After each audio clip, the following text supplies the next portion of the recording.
নমস্কার। শুভ অপরাহ্ন বেলা। আমার মুখপুস্তিকার সমস্ত বন্ধুদের শ্রদ্ধা জানাই, ভালোবাসা জানাই আমার সন্তান সমাজের সকলকে। আরও শ্রদ্ধা জানাই শ্রী রামকৃষ্ণ মিশনের সমস্ত সন্ন্যাসী মহারাজ এবং শারদেশ্বরী আশ্রমের সন্ন্যাসিনী মাতাদের প্রণাম জানাই। সর্বোপরি ষষ্ঠাঙ্গ প্রণাম জানাই আমার মা শারদাকে, আমার জগজ্জননী মা শারদাকে প্রণাম জানাই আমার।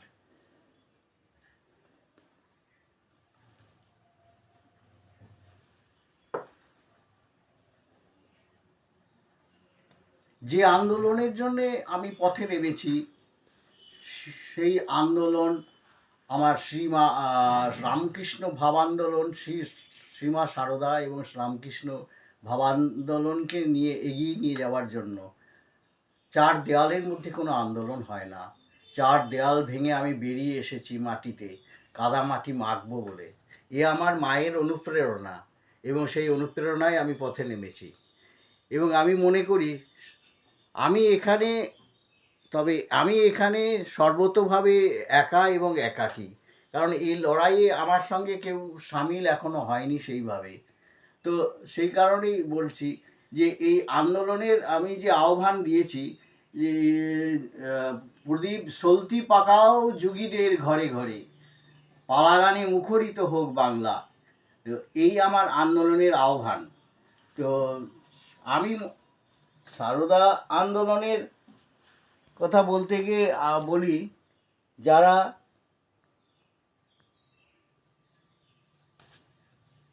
যারা এখনো তেল নুনের গল্প নিয়ে মেতে আছেন, যারা এখনো পচা রক্ত মাংসের জীবন নিয়ে মেতে আছেন, তাদেরকে বলি এবার রাস্তায় নামুন, কাদামাটি মাখুন। কেননা সারদা আন্দোলন বা শ্রীরামকৃষ্ণ ভাব আন্দোলন যাই বলুন, কোনো আন্দোলনই চার দেয়ালের মধ্যে সম্পন্ন হয় না। ইউনলে তাদের জীবনকে ভাসিয়ে দিয়ে যারা এখনও ভাবছেন এই ভ্রান্ত পথেই আমরা রামকৃষ্ণ ভাব আন্দোলনকে ভালোভাবে এগিয়ে নিয়ে যেতে পারবো, তারাও অত্যন্ত ভুল করছেন। আমি মনে করি যে রামকৃষ্ণ ভাব আন্দোলনকে বা সারদা মাকে এগিয়ে নিয়ে যেতে গেলে অন্তর্জনের সঙ্গে মিশতে হবে, তাদের কাছে যেতে হবে। আমার তাই ডাক, পীতাম্বরের উঠানে গিয়ে আমি হাঁক দেব, সলতি পাখি রেখেছি তো ঘরে ঘরে। সলতি পাখানোর যে আহ্বান আমার, সেটা অন্তর্জনের মধ্যে মা শারদাকে ছুপে দেওয়া, তাদের হৃদয় ক্ষেত্রে আমি মায়ের নাম বীজ পুঁতে দিতে চাই, প্রথিত করতে চাই। স্বামীজি বলেছেন, I can more to preach religion to them than to reach than to the high and rich. What does the mean of them? এখানে দেম বলতে সেই সমস্ত অন্তর্জ শ্রেণীর মানুষকেই বলা হয়েছে। Them means the all masses surrounding us. তা এখানে সেই আপামর জনসাধারণের কথা এখানে বলা হয়েছে। তো স্বামীজি তাদের কাছে যেতে চেয়েছেন এবং তিনি বলেছেন, man making is my mission. তো আমাদেরকে যদি সেই রাস্তায় যেতে হয়, তো আমাদেরকেও সেইভাবে এগিয়ে যেতে হবে। মা বলেছেন, তুই যে ঠাকুরের গড়, তুই আমার কাছে আয়, আমার পায়ে ফুল দে। পীতাম্বর বাগদির ছেলে বলে সেই তখন আড়ালে লুকিয়ে আছে, তখন তিনি তাকে ডেকে আনছেন তার পায়ে ফুল দেবার জন্যে। এই তো ছিল মায়ের আন্দোলনের অঙ্গ, এরাই ছিল মায়ের আন্দোলনের অঙ্গ।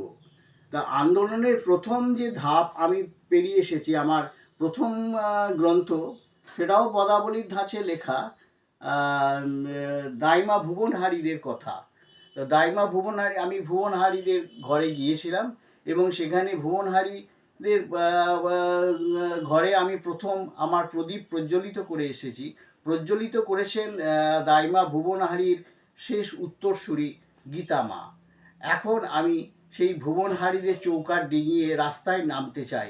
আমার পালাগানের মাধ্যমে, আমার সমস্ত কিছু, আমার পদাবলীর মাধ্যমে হ্যাঁ, আমি সমস্ত অন্তরের জনকে আমার কাছে পেতে চাই। আমার যে সারদা গ্রন্থাবলী, এই সারদা পদাবলী হলো আমার দ্বিতীয় সমর্পণ। এ এই গ্রন্থ আমি নিজে লিখিনি, আমাকে দিয়ে মা লিখিয়েছেন। এই অধমের ক্ষমতা কি যে এই পদাবলী গ্রন্থ লিখবে? মা আমাকে দিয়ে সেই তারই অনুপ্রেরণায় আমি তারই কথা আমি আমার অশ্রুধারায় আমি লিখেছি আমার মতো করে। তো পদাবলী গ্রন্থটি প্রকাশিত করেছেন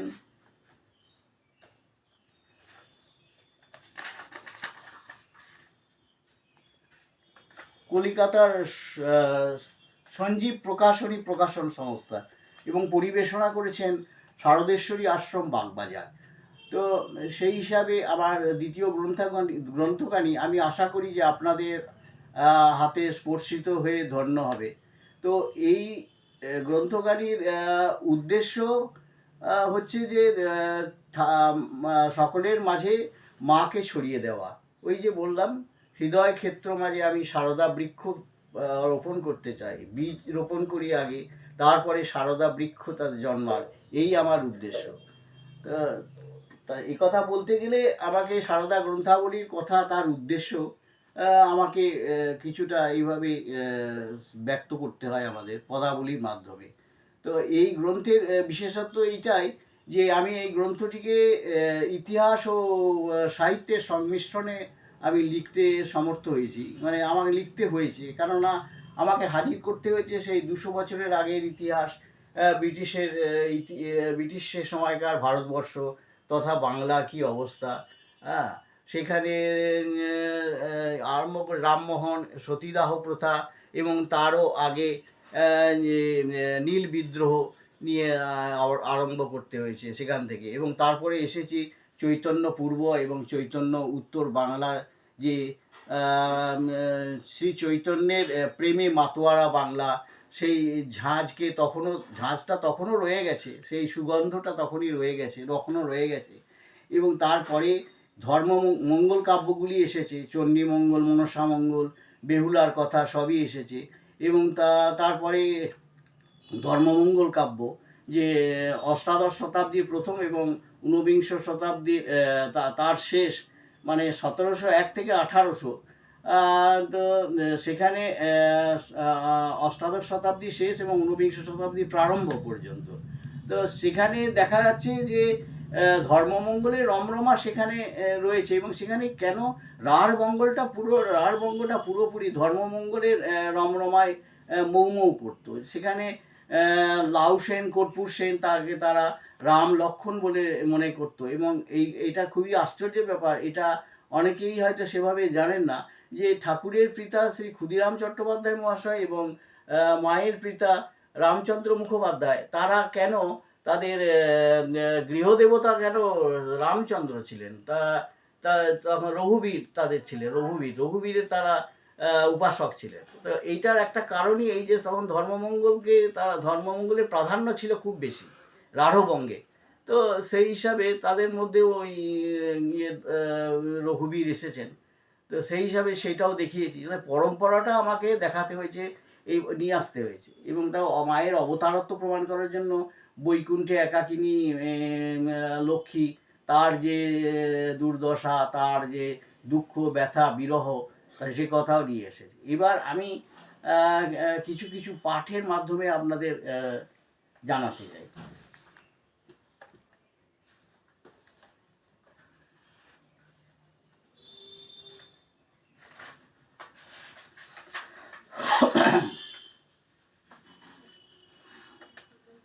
200 বছরেরও পাপ একদিনে কি যায় ছাড়ান, বাবু রামমোহন ছিলেন তাই সতীদাহ ঘুচান। অতি সাথে একই চিতে কি করি করে কন্যা নিধন, সমাজ উল্লাসে ফাটে ভাবো হয় সতীর পালন। হাতে পায়ে বাঁধা রশি পুড়ে মরে মেয়ে, তবু স্বর্গে তো রথ যায় ছুটে সতী লয়ে।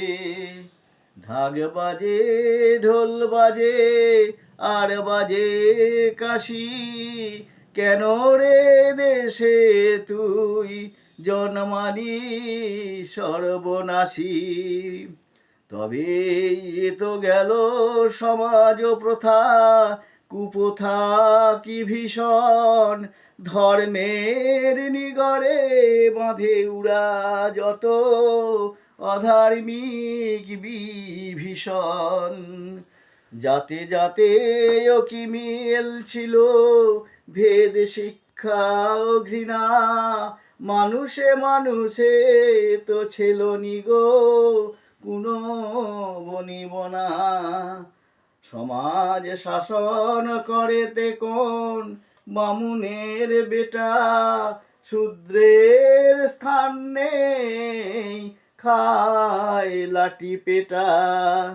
তেষ্টার জলটুকু খেতে নাহি পায়, এগুতি বামুনি খায় ছায়া না মারায়। দিনী রাতি টিকিবারে তেরা বিয়া করি বহু, বৃদ্ধেও বিয়া করে দেখো বালিকায় বউ।